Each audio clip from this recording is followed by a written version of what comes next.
भाई रहते थे। बड़ा भाई गंगाराम बहुत अमीर था। उसके घर में किसी भी चीज की कमी नहीं थी। वही छोटा भाई सेवकराम बहुत ही भोला और नेक दिल इंसान था। उसके परिवार में उसकी पत्नी और एक बच्चा था। वह इतना गरीब था कि वह मिट्टी के मकान में रहता था।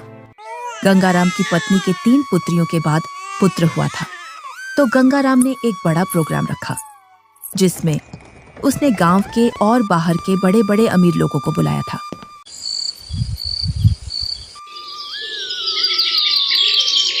सुबह से ही गंगाराम के घर के चारों ओर चहल पहल थी। कहीं पकवान बन रहे थे तो कहीं बच्चे खेल रहे थे और कहीं मेहमान आ रहे थे। गंगाराम के घर के चारों ओर खुशी का माहौल था। धीरे धीरे चारों ओर के मेहमान आ गए, पर आपके छोटे भैया सेवक कहीं दिखाई नहीं दे रहे हैं। अभी तक आए नहीं। आपने गांव में सबको बुलावा दिया है ना? अरे हाँ, बुलाया है उसको। आता ही होगा अपने बच्चों के साथ। तू यहीं रुक और मेहमानों को देख। मैं अभी आता हूँ व्यवस्था देखकर। इतना कहकर गंगाराम घर से बाहर चला जाता है और गुनगुनाता है, मैं उसको अपने प्रोग्राम में क्यों बुलाऊं? वो कहाँ और मैं कहाँ? मेरे यहाँ एक से बढ़कर एक अमीर मेहमान आ रहे हैं। अगर किसी को पता चल गया कि मेरा भाई इतना गरीब है तो मेरी नाक कट जाएगी। कुछ गांव के लोग सेवकराम के घर के आगे से गंगाराम के प्रोग्राम में जा रहे थे और सेवकराम अपने घर से खेतों पर जाने की तैयारी कर रहा था।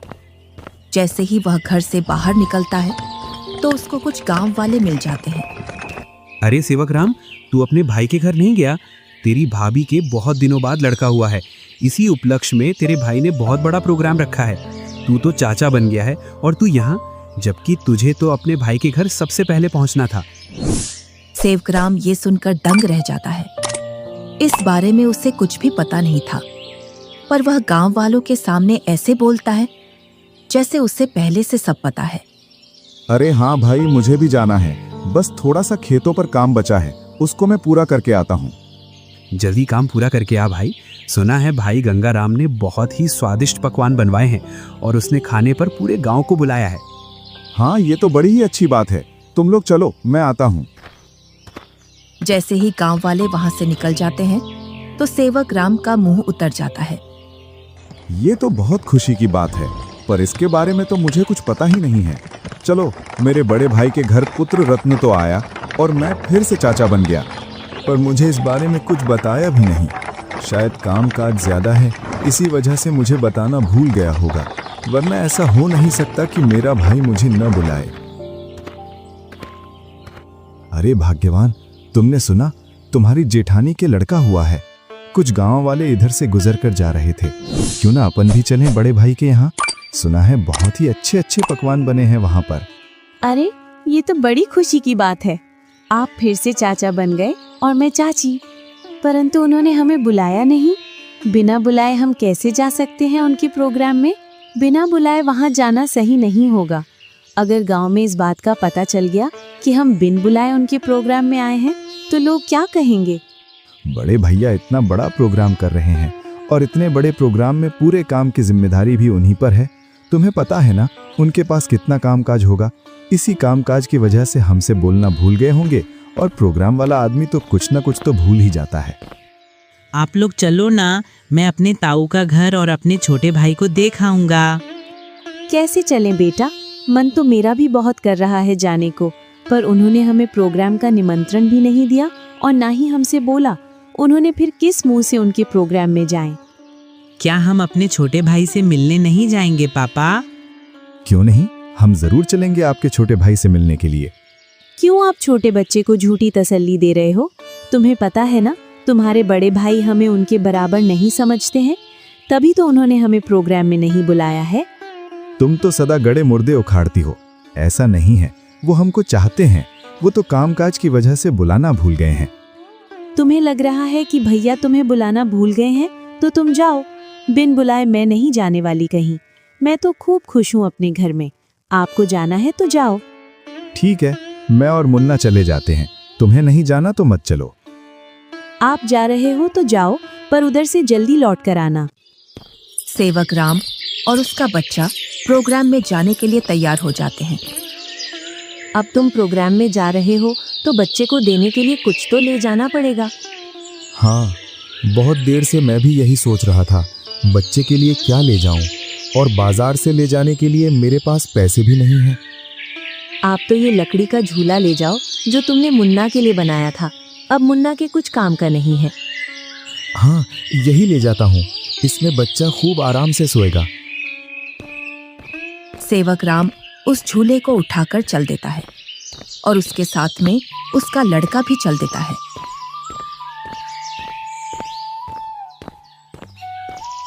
थोड़ी देर बाद दोनों प्रोग्राम में पहुंच जाते हैं। यहाँ तो खूब अमीर मेहमान आए हैं और बच्चे को देने के लिए शानदार और महंगी महंगी वस्तुएं लाए हैं। मेरा झूला तो इनके आगे कुछ भी नहीं है। सेवक राम मेहमानों पर महंगी महंगी वस्तुएं देखकर अपने झूले की ओर देखता है और मन ही मन में सोचता है, मैं क्यों इस झूले को यहाँ लाया? यहाँ तो एक से बढ़कर एक वस्तुएं हैं बच्चे के लिए। मैं भी क्या सोच रहा हूँ, भला हाथ की बनी चीज और बाजार की चीजों में अंतर होता है। बड़े भैया जरूर मेरे झूले को पसंद करेंगे, क्योंकि मेरा झूला सबसे मजबूत है, क्योंकि इसे मैंने अपने हाथों से बनाया है। और सेवक राम निसंकोच होकर मेहमानों के बीच में घूमने लगता है। वह देखता है कि उसके बड़े भैया और भाभी मेहमानों का स्वागत कर रहे थे। तभी गंगाराम की पत्नी की निगाह सेवक राम पर जाती है। तब वह गंगाराम से बोलती है, अरे भैया और मुन्ना तो आ गए, पर देवरानी नहीं दिख रही है। कहाँ आ गए? मुझे तो कहीं दिखाई नहीं दे रहे। वो रहे मेहमानों के बीच में। इधर सेवक राम के पास कुछ मेहमान आ जाते हैं। उसकी वेशभूषा देखकर मेहमान सेवक राम से पूछते हैं, अरे तुम कौन हो, और ये कैसी वेशभूषा पहनकर आए हो, और ये लकड़ी का झूला लेकर आए हो इस जमाने में? चलो तुम अपना परिचय दो, तुम कौन हो और यहाँ क्या कर रहे हो? इतना सुनकर सेवक राम संकोच में पड़ जाता है और मन ही मन सोचता है, अगर मैं इन्हें ये बताऊं कि मैं गंगाराम का छोटा भाई हूं तो ये लोग क्या सोचेंगे? एक भाई इतना अमीर और एक भाई इतना गरीब कि वो प्रोग्राम में एक जोड़ी कपड़ा भी सही से पहनकर नहीं आ सकता है। इससे अच्छा तो मैं झूठ बोल दूं।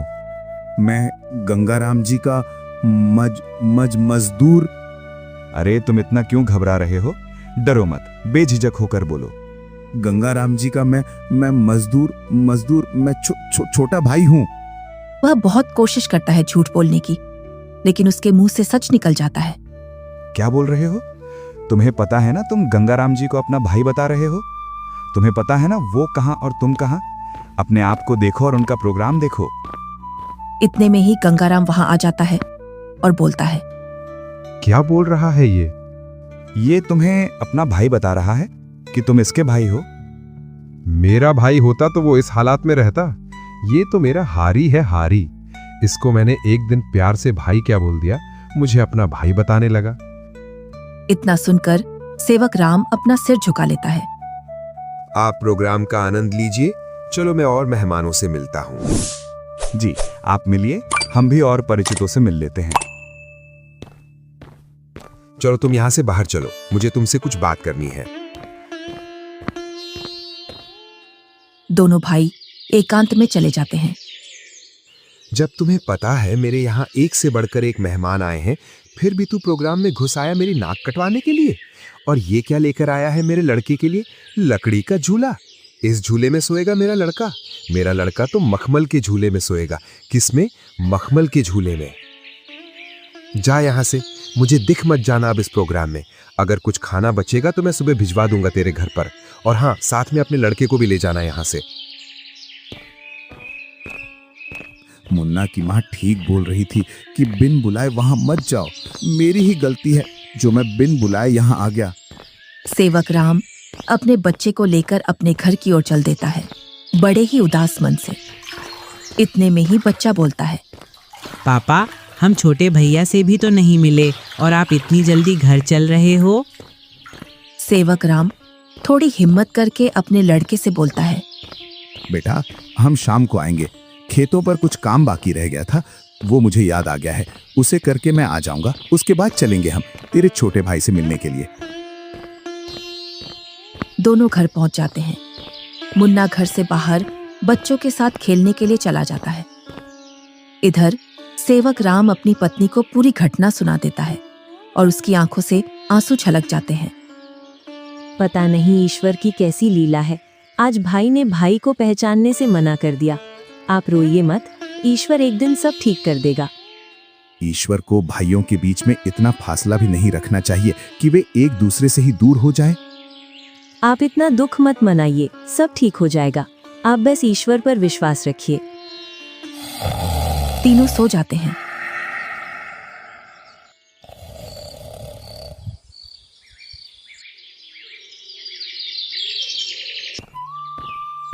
दूसरा दिन गंगाराम के दरवाजे को कोई बजाता है। पता नहीं अब कौन आ गया। कल का इतना थका हारा हूं, फिर भी लोगों को समझ में नहीं आता है और आकर दरवाजा खटखटाने लग जाते हैं। गंगाराम जैसे ही दरवाजा खोलता है तो वह देखता है कि सामने एक साधु खड़ा है। क्या है महाराज, क्यों दरवाजे को बजा रहे हो? कुछ नहीं बेटा, बड़े जोरों की भूख लगी है। बस थोड़ा सा खाना मिल जाता तो मेरी भूख मिट जाती। क्या खाना? यहाँ खाना मुफ्त में नहीं मिलता है और ऐसी दोपहर में तुम्हें कहां से खाना ला कर दूं? बेटा, घर में कुछ तो होगा, उसमें से ही कुछ खाने को दे दो जिससे मेरी भूख शांत हो जाए। इतना बड़ा गांव है, तुम्हें मेरा ही घर मिला खाना मांगने के लिए? यहाँ कुछ नहीं है, चले जाओ यहाँ से। इतना कहकर गुस्से में गंगाराम दरवाजा बंद कर लेता है। ईश्वर तुम्हें सदा खुश रखे बेटा। इतना बोलकर साधु वहां से चला जाता है। इधर गंगाराम की पत्नी गंगाराम से पूछती है, कौन आया था दरवाजे पर जो तुम इतने जोर से उस पर चिल्ला रहे थे? कोई नहीं, एक ढोंगी बाबा आया था दरवाजे पर, बोल रहा था खाना खिला दो, तो मैंने उससे मना कर दिया, यहाँ नहीं है खाना। तुम भी पता नहीं अब किस नशे में रहने लगे हो। कल का इतना सारा खाना बचा था, वो वैसे ही फेंकेगा। उसमें से कुछ खाना खिला देते। मैंने ये खाना गरीबों और ढोंगियों के लिए नहीं बनवाया है। ये खाना सिर्फ हम जैसे बड़े लोग ही खा सकते हैं। गंगाराम की पत्नी गुनगुनाते हुए वहां से अपने कमरे में चली जाती है। इनको तो पता नहीं अब किस बात का नशा आने लगा है, सीधे मुंह अब किसी से बात ही नहीं करते हैं। इधर साधु सेवक राम के घर के सामने पहुंच जाता है और बाहर से आवाज लगाता है, अरे घर में कोई है? अरे घर में कोई है? आवाज सुनकर सेवक राम घर में से बाहर निकल आता है। साधु को देखकर बोलता है, जी साधु महाराज, बताइए मैं आपकी क्या सेवा करूं? कुछ नहीं बेटा, बहुत तेज भूख लगी है। कुछ खाने को मिल जाए तो आत्मा तृप्त हो जाएगी मेरी। क्यों नहीं साधु महाराज, आइए आइए, जो कुछ हमारे घर में खाने के लिए मिलेगा हम आपको खिलवा देंगे। दोनों घर के अंदर चले जाते हैं। सेवक राम और साधु जमीन पर बैठ जाते हैं और सेवक राम अपनी पत्नी से बोलता है, अरे भाग्यवान, घर में कुछ हो तो खाने का साधु महाराज को ले आओ। सुबह की कुछ दाल रोटी रखी है और अभी खाना बनाने के लिए घर में कुछ भी नहीं है। अरे बेटी, तुम तो शर्माओ मत, जो घर में खाने का हो वही ले आओ, मैं तो खा लूंगा। सेवक राम की पत्नी जो घर में खाना था उसी खाने को गर्म कर लाती है। लीजिए साधु महाराज, गरीब के घर का खाना, हमारे पास तो खाने में यही है। अरे बेटी, तुम अपना मन इतना उदास मत करो, मैं तो ईश्वर की कृपा से जो मिलता है वही खा लेता हूँ। और तुम दोनों इतना उदास क्यों हो? कोई समस्या है आपके यहाँ? साधु महाराज, खेतों में इतना काम कर रहा हूँ, उतनी ही गरीबी आ रही है। गरीबी कम होने का नाम ही नहीं ले रही है। अब तो स्थिति ऐसी हो गई है, 2 वक्त का खाना भी बड़ी मुश्किल से मिलता है। पता नहीं ईश्वर हमारी कौन सी परीक्षा ले रहा है। ये कोई बीमारी तो है नहीं जिसका मैं आपको सही उपचार बता दूं बेटा। बस ईश्वर पर विश्वास रखो, सब सही हो जाएगा। फिर भी मुझे लगता है तुम मुझे तुम्हारी समस्या सही से बता नहीं रहे हो। इतना सुनकर सेवक राम और सेवक राम की पत्नी साधु महाराज को पूरी बात बता देते हैं कि किस प्रकार गंगाराम ने उनके साथ भेदभाव किया। साधु खाना खा लेता है। पता नहीं आपको हमारे हाथ का खाना कैसा लगा, सही लगा या नहीं? बेटी, तुम अपना मन उदास मत करो। तुम तो अन्नपूर्णा हो और तुम्हारे हाथ का खाना बहुत ही स्वादिष्ट है। इतना सुनकर सेवक राम की पत्नी खुश हो जाती है। तुमने बेटा आज मेरी आत्मा तृप्त कर दी है। अगर तुम आज मुझे भोजन नहीं देते तो पता नहीं आज भूख की वजह से मेरा क्या होता। साधु अपने थैले में हाथ डालता है और उसमें से एक पोटली निकालता है। इसमें क्या है साधु महाराज? ये पोटली बेटा बीजों का भंडार है। तुम जिस भी फसल का बीज चाहोगे वो बीज इस पोटली में से निकलेगा, जिससे तुम्हारी फसल साधारण फसल से 10 गुना ज्यादा निकलेगी। ये तो महाराज आपकी असीम कृपा है। ये मेरी नहीं, ईश्वर की कृपा है बेटा। बस एक बात का ध्यान रखना, इस पोटली के बारे में कभी किसी को मत बताना, और इसमें से जो बीज निकले उन्हें बेचना नहीं। अगर तुमने ऐसा किया तो ये पोटली आपके किसी काम की नहीं रहेगी। जी साधु महाराज, मैं कभी ऐसा नहीं करूंगा। और साधु महाराज वहां से चले जाते हैं। साधु महाराज के पैर जैसे ही घर में पड़े तब से घर में शांति का अनुभव हो रहा है। हाँ भाग्यवान, अब ईश्वर की कृपा से सब ठीक हो जाएगा।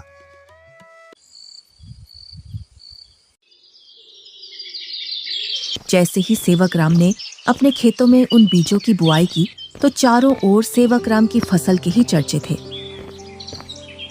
इधर गंगा राम अपने धन के घमंड में जी रहा था, जिससे वह किसी से भी सीधे मुंह बात नहीं करता था। इधर सेवक राम की संपत्ति बढ़ रही थी और गंगा राम की घट रही थी, और इसी के साथ गंगा राम के घर में अशांति भी बढ़ रही थी।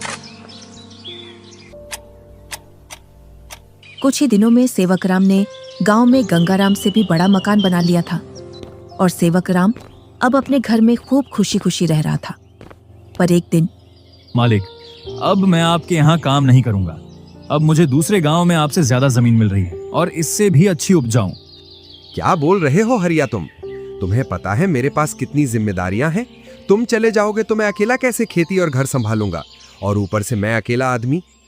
मुझे जहाँ मुनाफा मिलेगा मैं वहीं काम करूंगा मालिक। अगर मुझे इतनी ही मेहनत में मुझे वहां ज्यादा फसल मिलेगी तो मैं वहीं जाऊंगा।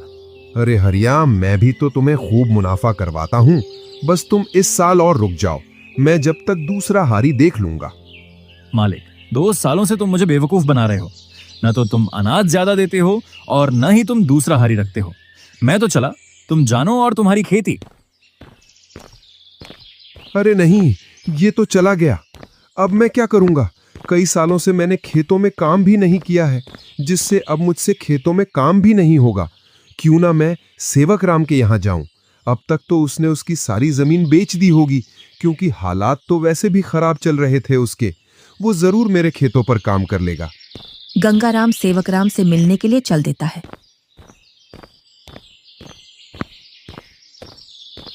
जैसे ही वह उसके घर के सामने पहुंचता है तो वह सेवक राम के घर को ढूंढने के लिए उस मोहल्ले में चारों ओर घूम जाता है। इधर ही थी उसकी झोपड़ी, पता नहीं किधर गई। बहुत देर से ढूंढ रहा हूं, मिल नहीं रही है। तभी वहां से एक गांव का व्यक्ति गुजर कर जा रहा था तो गंगाराम उस व्यक्ति से पूछता है, अरे भैया, सेवक राम की झोपड़ी थी यहाँ, वो कहाँ है? कितने दिनों बाद आ रहे हो भैया इधर? शादी के बाद अब आया हूँ इधर। इसीलिए तो तुम्हें वो झोपड़ी नहीं मिल रही है। अरे भैया, तुम जो सामने मकान देख रहे हो बहुमंजिला, यही घर है सेवक राम का। ये कैसे हो सकता है? 2 साल पहले तो ये गरीब हुआ करता था। हाँ भैया, 2 साल पहले गांव में सबसे गरीब व्यक्ति यही था। पता नहीं भैया, इसने खेतों में कौन सा खाद डाला है जिससे इसकी पैदावार सबसे ज्यादा निकलती है। घर बताने के लिए बहुत बहुत धन्यवाद। और गंगाराम उस घर के अंदर चला जाता है। जैसे ही सेवक राम अपने बड़े भैया को घर के अंदर देखता है तो वह बहुत खुश होता है। अरे मुन्ना की माँ, वो देखो हमारे घर में कौन आया है। बड़े भैया, आओ भैया बैठो। अरे, तुमने इतना शानदार घर कैसे बनाया? तुमने तो पूरा ही नक्शा बदल दिया। बहुत ही शानदार घर बनाया है। कहीं तुमने चोरी चपाटी करके तो ये घर नहीं बनाया? नहीं भैया, मैंने कोई चोरी नहीं की है। ये तो मैंने अपनी मेहनत से बनाया है। ऐसी मेहनत तो तू पहले भी करता था, पर पहले तो तूने ऐसा मकान बनाया ही नहीं। भैया, आपसे क्या छुपाना, जब आपका प्रोग्राम था उसके एक दिन बाद हमारे घर पर एक साधु आया था। उसको हमने पेट भर खाना खिलाया था। आज उनके आशीर्वाद की वजह से ये सब है हमारे पास। इतना सुनकर गंगाराम का सिर घूम जाता है और उसकी आंखों तले सब सीन आ जाता है कि किस प्रकार उसने उस साधु को भगाया था। वो साधु तो सबसे पहले मेरे घर आया था, इसका मतलब ये सारा धन मेरा हुआ। क्या बोल रहे हो भैया? ये तो मैंने अपनी मेहनत से खड़ा किया है, ना कि जादू से। ये सब तुझे साधु के आने बाद ही मिला है ना? तो इस गांव में सबसे पहले साधु मेरे घर आया था। अगर मैं उसे खाना खिला देता तो ये सारी संपत्ति मेरी होती। इसका मतलब तूने मेरे अधिकार की संपत्ति छीनी है। ये तुम मुझ पर गलत इल्जाम लगा रहे हो भैया। मैं उस साधु को ढूंढ कर लाता हूँ और साधु से तेरे सामने बुलवाता हूँ कि इस संपत्ति पर किसका हक है। और गुस्से में गंगाराम वहां से निकल जाता है। कई दिनों तक वह उस साधु को खोजता है। बड़ी मुश्किल से एक जंगल में तपस्या करते हुए वह साधु मिल जाता है। साधु महाराज प्रणाम। कौन हो बेटा जो तुम मेरी तपस्या में व्यवधान डाल रहे हो? मैं गंगाराम हूँ। आज से 2 वर्ष पूर्व तुम मेरे घर आए थे खाना खाने के लिए, जब तुम्हें जोरों की भूख लग रही थी। तुम तो वही हो ना जिसने खाना देने से मना कर दिया था। हाँ, पर उस संपत्ति पर पहला हक मेरा बनता है जो तुम मेरे भाई को देकर आए हो, क्योंकि तुम खाना मांगने सबसे पहले मेरे घर आए थे। कौन सी संपत्ति? मैंने तो उसे सिर्फ आशीर्वाद दिया था, क्योंकि उसने बड़े ही सम्मान के साथ खाना खिलाया था, और वो धन तो उसकी मेहनत और ईमानदारी का फल है। इतना सुनकर गंगाराम गुस्से में साधु से बोलता है, साधु, तुम मेरे साथ अन्याय कर रहे हो, क्योंकि उसकी संपत्ति पर पहला अधिकार मेरा है, क्योंकि तुम सबसे पहले मेरे द्वार पर आए थे। अगर तुम मुझे ये पहले ही बता देते कि मैं तुझे और भी अमीर बना दूंगा, तो मैं तुम्हें उससे भी अच्छा भोजन कराता। उसने क्या खिलाया होगा आपको? सूखी रोटी?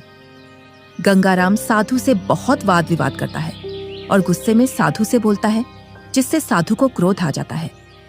बालक, तुमने मेरी सब्र की सीमा खत्म कर दी है। तुम मेरे श्राप से अब बच नहीं सकते हो। इतना सुनकर गंगाराम के होश उड़ जाते हैं। इतने में ही सेवक राम और गंगाराम की पत्नी आ जाती है। क्षमा कीजिए साधु महाराज, क्षमा कीजिए। अरे बेटी, तुम क्यों माफी मांग रही हो? मेरे पति थोड़े उग्र हैं, उनको पता नहीं है किससे कैसे बात करना है। इतना सुनकर गंगाराम भी माफी मांग लेता है। गंगाराम, अभी तक तुम्हारा जो घर चल रहा था वो तुम्हारी पत्नी के निर्मल भाव की वजह से चल रहा था। अब तुम अपने लालच को छोड़ दो और दोनों भाई साथ साथ रहो, क्योंकि तुम्हारा छोटा भाई बहुत ही ईमानदार है। जी साधु महाराज। तुम्हें कैसे पता चला मैं यहाँ हूँ? आप जिस दिन साधु महाराज की खोज में निकले, उसी दिन भैया मेरे पास पहुँच गए थे और उन्होंने आपके बारे में मुझे सब बता दिया था। भाई हो तो तेरे जैसा, मेरे जैसा भाई किसी को भी नहीं मिले।